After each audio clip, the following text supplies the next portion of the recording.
Cousin ہیں، لیکن شادی کے بعد مجھے بالکل ایک نیا انسان نظر آیا. وہ بولے کزن نہیں تھے، وہ ایک شوہر کے روپ میں آئے سامنے. تو میں نے ایک چھوٹی سی ایک مثال پڑھی تھی کہ زبان سے کسی نے پوچھا کہ اتنے 32 دشمنوں میں تم کیسے رہتی ہو اور اتنی محفوظ، آپ دیکھیں نا کیسے بچ کے رہتی ہے. تو پتہ ہے اس نے کیا جواب دیا؟ اس نے کہا اپنی نرمی سے. تو میں نے اسی عادت کو اپنایا، میں نے نرمی کو اختیار کیے رکھا.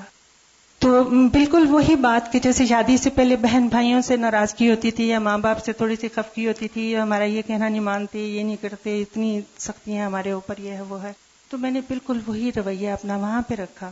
اور ایک بات جو میں نے اپنے تجربے سے سیکھی وہ یہ کہ آپ اپنے سسرال کی بات اپنے گھر میں جا کے کبھی نہیں کریں، اور خاص طور پہ اپنی امی سے کبھی نہیں کریں. ان کو ہمیشہ خوشیاں دیں کہ آپ بہت خوش ہیں اپنے گھر میں، اور آپ اپنے مسئلے مسائل جو ہیں وہ خود سنبھالیں، ان سے خود نپٹیں، اور ان کو بالکل اس میں انوالو نہیں کریں. اور میں ضرور کہوں گی کہ مہربانی سے اگر بیٹی آ کے ان کو سناتی بھی ہے تو وہ کبھی اس کی بات نہیں سنیں، اور اس کو ہمیشہ سمجھائیں کہ بیٹا اس میں تمہاری اپنی غلطی ہے، وہ تو بڑے ہیں، وہ ٹھیک کہہ رہے ہیں آپ سے. اور اپنے بچے کو سمجھانا چاہیے کیونکہ اسی کو آپ سمجھا سکتے ہیں. اور گھر تو ہم نے بسانے ہیں، ہم یہ تہیہ کر کے جاتے ہیں کہ ہم نے یہ گھر بسانے ہیں، اور جب بسانے ہیں تو پھر کیوں نہ اچھے طریقے سے بسیں. پھر لڑائی اور فساد اور چھوٹی چھوٹی بات کو ایشو بنانا، ایشو کبھی نہیں بنائیں، کسی بات کو ایشو نہیں بنائیں، اس بات کو وہیں ختم کر دیں.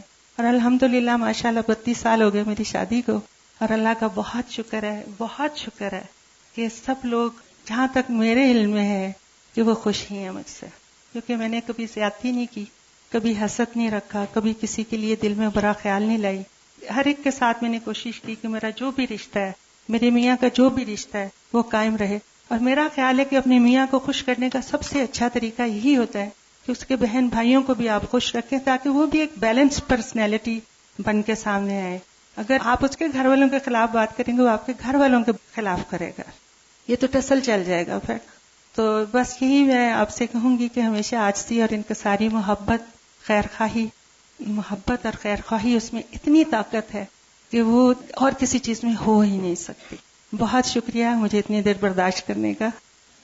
نبی اکرم صلی اللہ علیہ وسلم نے فرمایا، جب تمہارے پاس کوئی ایسا شخص نکاح کا پیغام بھیجے جس کے دین اور اخلاق سے تم راضی ہو تو اس سے نکاح کرا دو.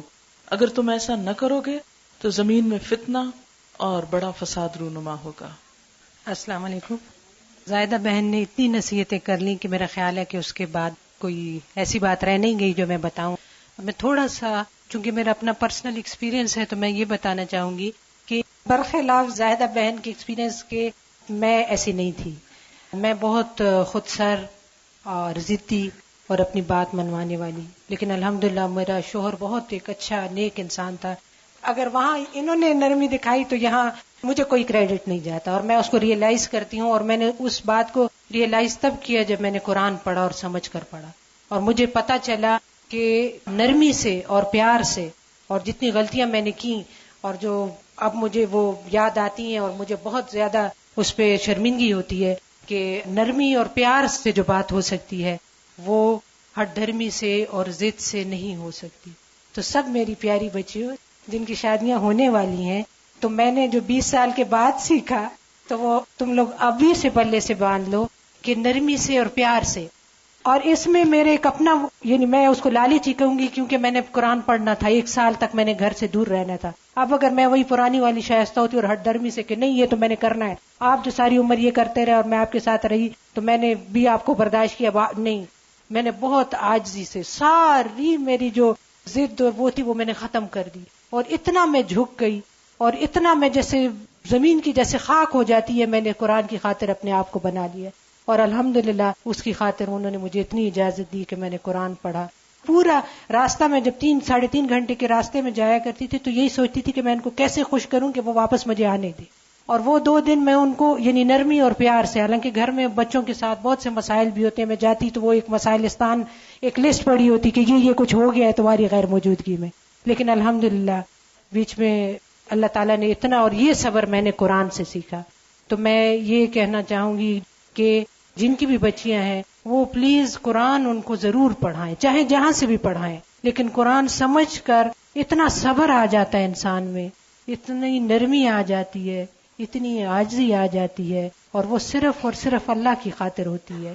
اور خاص طور پہ جن لوگوں کو دین کا کام کرنا ہوتا ہے تو ان کو بہت زیادہ اپنے میں عاجزی اور نرمی پیدا کرنی ہوگی, جبھی شوہر آپ کے ساتھ کوآپریٹ کریں گے. اور میڈم سے بھی میں یہ پوچھوں گی کہ کیوں ایسا ہے کہ نہیں ہے؟ بالکل ایسا ہی ہے کہ اگر آپ نے عاجزی اور نرمی سے کام لیا, ان کی ہر بات مانی, ان کو خوش رکھنے کی کوشش کی, تو انشاءاللہ تعالی آپ دین کا جو بھی کام کریں تو وہ کسی قسم کی رکاوٹ نہیں بنے گی. جیسا کہ میں اپنے میاں کو پاتی ہوں, وہ فل میرے ساتھ کوآپریٹ کرتے ہیں, اور وہ صرف اسی وجہ سے کہ میں ان کی بات مانتی ہوں. تو ضد اور ہٹ درمی اور یہ چیز نہیں کرنا. اس لیے یہ ضد اور ہٹ درمی بار بار ریپیٹ ہو رہا ہے یہ لفظ, کیونکہ میں یہ تھی, اور جب میں نے اس کو چھوڑا اور میں نے جو اس کے انعامات پائے تو وہ بہت زیادہ تھے. تو مرد کو بس ہینڈل کرنے کا یہی ہے کہ اس کے ساتھ بہت پیار محبت سے رہا جائے. میں ایک حدیث سنا دیتی ہوں آپ کو. وہ یہ کہ حضرت انس رضی اللہ تعالیٰ عنہ کہتے ہیں حضرت ابو طلحہ نے حضرت ام سلیم سے نکاح کیا اور مسلمان ہونا ان کے درمیان مہر قرار پایا. حضرت ام سلیم ابو طلحہ سے پہلے مسلمان ہو چکی تھی. ابو طلحہ نے ان کے پاس نکاح کا پیغام بھیجا. ام سلیم نے جواب میں کہا, میں مسلمان ہو چکی ہوں, اگر تم بھی اسلام لے آؤ تو میں نکاح کے لیے راضی ہوں. ابو طلحہ نے اسلام قبول کر لیا اور یہی ان کے درمیان مہر تجویز ہوا. السلام علیکم. میں یہی کہوں گی کہ never contradict your husband in public.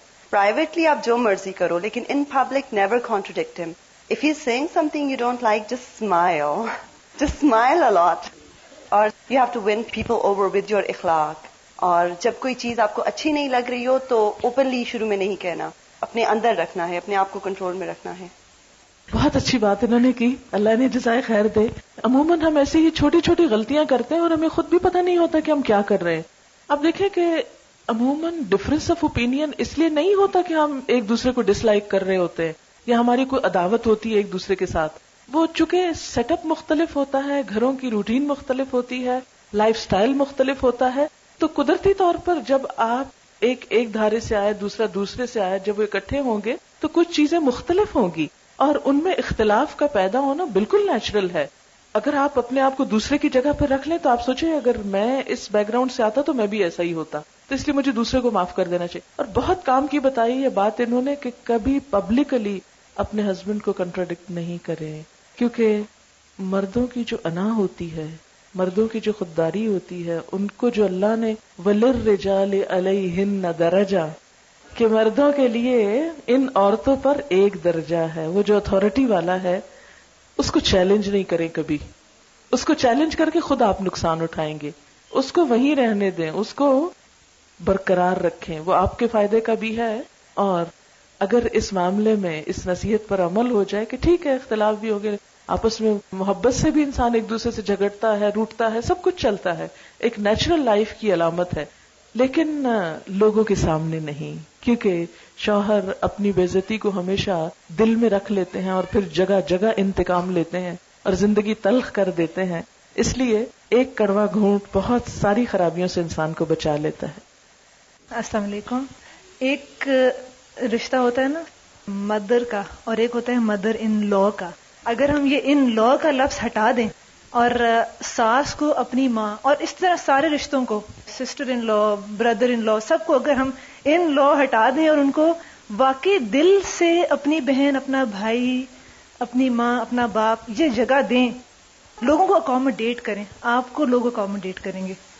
اور جس طرح اخلاق کی بات ہوئی, اسمائلنگ فیس کی بات ہوئی, تو یہ اخلاق ہے جو سب کچھ جیت لیتا ہے اور پھر آپ ونر ہو جاتے ہیں. تو میری بہت دعائیں ہیں آپ سب کے لیے بھی جو اب اس میدان میں چھلانگ مارنے والے ہیں ان فیوچر میں, تو اللہ تعالیٰ آپ سب کا حامی و ناصر ہو. السلام علیکم. بہت کام کی بات کی ہے کہ ان لا ہٹا دے. عموماً لوگ پوچھتے ہیں کہ اسلام میں سسرال والوں کے کیا حقوق ہیں, یہ سوال کیا جاتا ہے. ابھی تک جتنا بھی قرآن پاک کا اور نبی صلی اللہ علیہ وسلم کی سنت کا مطالعہ میں نے کیا ہے, اس میں ایز سچ کوئی الگ چیپٹر سسرال کے نام سے نہیں ہے. میں نے اس پر بہت غور کیا, بہت کوشش کی کہ مجھے کچھ بھی ایز اے ٹیکسٹ کچھ مل جائے. اتنی سی بات ضرور ہے کہ قرآن پاک میں اللہ تعالیٰ انسانی رشتوں کا ذکر کرتے ہوئے نسب اور سحر کے رشتے کا ذکر کرتے ہیں. سحر سسرال کو کہتے ہیں, اور دونوں کو ایک ہی جگہ پر مینشن کیا گیا ہے. پھر کیا ہے, کیا اسلام نے ان رشتوں کو اگنور کیا ہے؟ کیا ان رشتوں کی کوئی اہمیت نہیں؟ کیا یہ رشتے بیکار ہیں؟ کیا ان کے ساتھ ستیلے والوں کا سلوک کیا جائے؟ نہیں، ایسا نہیں. بات یہ ہے کہ اس پر جتنا بھی میں نے غور کیا تو مجھے جواب یہی ملا کہ یہ رشتے کوئی الگ رشتے نہیں ہیں. اپنی ماں اور شوہر کی ماں کا درجہ ایک ہی ہے، عزت کا، احترام کا، حسن سلوک کا، جیسے رضائی ماں کا. آپ صلی اللہ علیہ وسلم کی اپنی والدہ تو فوت ہو گئی تھی، لیکن دودھ جنہوں نے پلایا تھا ان کے لیے بھی آپ کا احترام اور محبت اتنی ہی تھی، حالانکہ صرف انہوں نے دودھ پلایا تھا. اور اسلام کی روح سے الگ اگر ساس کے حقوق کے بارے میں کوئی حدیث نہیں آئی تو اس کی وجہ یہی ہے کہ وہ ماں کے ضمن میں آتی ہے. آپ دیکھیں کہ شوہر کی شکل میں ساس کتنا بڑا تحفہ آپ کو دیتی ہے کہ جس ہستی میں آپ کو سکون ملتا ہے، جس کی طرف سے آپ کی ساری ضروریات کا خیال رکھا جاتا ہے. ماں بیچاری کیا کرتی ہے؟ جنم دیتی ہے، پالتی ہے، پوستی ہے، تربیت دیتی ہے، ہوم ورک کراتی ہے، دعائیں مانگتی ہے، ایک کے بعد ایک امتحان پاس کراتی ہے، اور پھر جاب کا موقع آتا ہے اس کے لیے دن رات دعائیں اور خواہشیں اور تمنائیں کرتی ہے. پھر بچے باہر دور چلے جاتے ہیں نوکریوں کے لیے، مائیں ان کی جدائیاں کاٹتی ہیں. کوئی بھی ماں جو ماں ہے اس کے دل میں ماں کا دل دھڑکتا ہے، اس کو پتا ہے کہ ماں کا دل اپنے بچے کے لیے کس قدر تڑپتا ہے، اس کی ملاقات کے لیے، اس کو دیکھنے کے لیے، اس کے شوق میں. اور جب شادی ہو جائے اس کے ساتھ ایک لڑکی کی اور وہ اتنی پوزیسو ہو جائے کہ اب یہ پلا پلایا جوان صرف میرا ہے اور اس میں کسی اور کا حصہ نہیں، اس سے بڑھ کر کیا ظلم ہوگا اور اس سے بڑھ کر کیا زیادتی ہوگی جو زمین پر ہوگی کہ ماں کو اس کے حقوق سے پوری طرح محروم کر دیا جائے اور اس کا مذاق اڑایا جائے یا اس کے ساتھ کوئی ایسا سلوک کیا جائے. نہیں، اگرچہ کوئی بات ناپسند بھی ہو تو بھی اسے ہمیشہ دیکھیں کہ کیا آپ کو اپنی امی کی کوئی بات ایسی نہیں گزری تھی کہ جو پسند نہ آئی ہو. اپنی ماں کے ساتھ بھی تو ایسے ہو ہی جاتا ہے. کیا اپنی بہنوں کے ساتھ کبھی ایسا معاملہ نہیں آیا؟ آپ کو یاد ہوگا بچپن میں بہنیں بہنوں کے بال تک کھینچ لیتی ہیں، لڑتے جھگڑتے، مار کٹائی تک نوبت آ جاتی، اتنی لڑائیاں ہوتی ہیں. تو اگر نند نے کوئی بات کہہ دی تو کیا ہو گیا؟ کیا قیامت آ گئی؟ اگر دیور نے کوئی بات کہہ دی تو کیا قیامت آئی؟ کیا بھائی نے کبھی کچھ نہیں کہا؟ لیکن اصل بات یہ ہے، اصل مشکل یہ ہے کہ ہم ان رشتوں کو ایکسپٹ نہیں کرتے. سب سے بڑی خرابی ہے کہ ہم انہیں ایکسپٹ نہیں کرتے. تو دین پڑھنے کے بعد جو سب سے بڑی تبدیلی آنی چاہیے، یہ جو میں نے اپنے اندر لانے کی کوشش کی، وہ یہ کہ ان رشتوں کو ایکسپٹ کیا ہے اور ان کا احترام، اور ان کی بات بھی اسی طرح برداشت کر لی جائے چاہے بری ہی لگے کوئی. جس طرح اپنے بہت سے عزیزوں کی بات بری لگنے کے باوجود ہم اس کو اگنور کر جاتے ہیں اور برداشت کر جاتے ہیں. فریدہ چشتی آ جائیں، ان کے شوہر اتنے اچھے کام کر رہے ہیں اور وہ ہو نہیں سکتے جب تک ازدواجی زندگی خوشگوار نہ ہو. جب بھی میں ان کا کوئی نیا اچھا کام دیکھتی ہوں تو میں فریدہ کو کریڈٹ دیتی ہوں دل میں. تو ہم ان سے بھی پوچھنا چاہتے ہیں کہ کیا راز ہے؟ السلام علیکم. راز بس صرف اتنا ہے کہ کبھی میں نے یہ نہیں سوچا کہ شوہر کا یہ کام ہے اور میرا یہ کام ہے. بے شک اللہ تعالیٰ نے جو کچھ بھی بتایا ہے، لیکن چونکہ میرے ہسبینڈ بہت زیادہ دین کا کام کرتے تو میں نے انہیں یہ کبھی نہیں کہا کہ نہیں یہ میرا کام نہیں ہے، آپ کا ہے. جتنا ہو سکا ان کا بھی کام میں سنبھالنے کی کوشش کرتی ہوں، صرف اس لیے کہ وہ بھی ایک جنت کا دروازہ اللہ تعالیٰ میرے. تو یہ ایک بات ہے کہ ہر لحاظ سے جس طرح بھی اپنے ساتھی کا سپورٹ کر سکتے ہیں، مدد کر سکتے ہیں ان کو، چاہے وہ آپ کے ذمہ ہو یا نہ ہو. تو یہ میں نے ایک چیز دیکھی ہے کہ زندگی کامیاب ہوتی ہے اور اللہ تعالیٰ کی مدد ہوتی ہے. انہوں نے بہت اچھی بات کی ہے کہ میں نے کبھی یہ نہیں سوچا کہ یہ ان کا کام ہے اور یہ میرا ہے. جب ایک شخص ایک اچھے کام میں لگا ہے تو جتنا بھی اس کو سپورٹ کیا جائے گا وہ ان کے لیے بھی اتنا ہی اجر ہے. آپ کو یاد ہوگا کہ حضرت اسماء بنت یزید حضور صلی اللہ علیہ وسلم کے پاس عورتوں کی نمائندہ بن کر آئی تھیں اور انہوں نے کہا یا رسول اللہ صلی اللہ علیہ وسلم، مرد تو جہاد کرتے ہیں، جمعے میں شریک ہوتے ہیں اور بہت سے اچھے کام کرتے ہیں، تو ہم خواتین تو صرف گھر میں بیٹھی بچے پیدا کر رہی، بچے پال رہی ہیں اور گھروں کو لک آفٹر کر رہے ہیں، تو ہمارے لیے تو کچھ بھی نہ ہوا. آپ نے فرمایا نہیں، جو شوہر کی غیر موجودگی میں گھر کو اچھی طرح سنبھالتی ہے اور اپنی شرم و حیا کی حفاظت کرتی ہے، وہ گھر بیٹھ کر بھی وہ سارا اجر پالے گی جو شوہر باہر جا کے کر رہا ہے. تو یہ ایک حقیقت ہے کہ اگر شوہر ایک اچھے کام میں لگا ہوا ہے اور بیوی کی طرف سے اس کو سپورٹ حاصل ہے اور بیوی اس کی ذمہ داریاں بھی اٹھا رہی ہے، تو اس پر اس کے لیے انشاءاللہ بہت بہترین اجر ہے.